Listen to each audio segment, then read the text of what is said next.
¿Sabías que el sonido del mar puede ser terapéutico? En los próximos minutos, descubrirás cómo las playas de Costa Rica pueden aliviar el tinnitus. El murmullo de las olas ofrece paz mental. Su constante vaivén actúa como un calmante natural.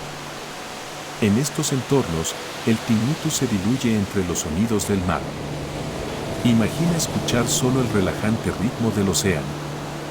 Lejos del bullicio, tu mente descansa en armonía. Es un refugio sonoro para quienes sufren de tinnitus. Cada ola aleja el estrés y la ansiedad. Imagina que estás en este momento en una playa tropical paradisíaca para transformar tu vida. No es solo paisaje, es sanación auditiva. Increíblemente sencillo, pero profundamente efectivo. ¿Te has sorprendido? La terapia sonora es terapia mental. Dirige tu atención al sonido de las olas del mar y desenfoca el tinnitus para disipar la molestia. Dale like y suscríbete para más contenido fascinante. Déjanos tu comentario.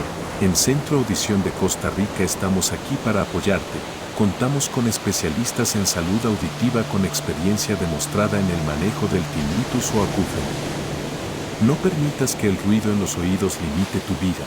Haz una cita hoy mismo escribiendo a nuestra línea de apoyo gratuito al 8723-0197 e inicia el camino hacia una mejor calidad de vida. Hasta la próxima.